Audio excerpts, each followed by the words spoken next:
Yes, he's right that typically the state sponsor of terror is referring to a state that's sponsoring other terrorist groups, not necessarily a state undertaking their own terrorist actions. In this case, however, Russia fits both bills.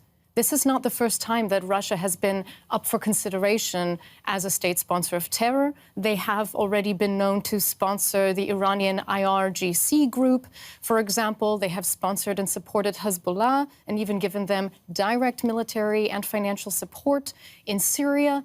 So Russia as a state sponsor of foreign terror is already on the cards. And now, with the war of aggression in Ukraine and the terrible war crimes they have committed, acts of terror to terrorize the Ukrainian population. Now, the practical considerations that Wolfgang refers to from the American calculus is important to consider, because by labeling Russia a state sponsor of terror, the sanctions would be extended not only to Russia, but also to any other companies around the world doing business with Russian entities. And this could get very complicated very fast. However, I disagree with the concern that labeling Russia a state sponsor of terror would somehow mean that we are no longer able to speak with Russia.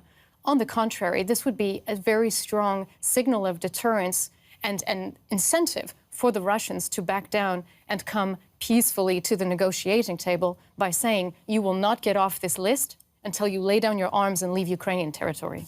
You cannot negotiate with terrorists. And Russia has acted as a terrorist state, even if they don't carry that legal distinction from the United States. If Putin is allowed to gain any net benefit from his invasion of Ukraine, then we all have lost.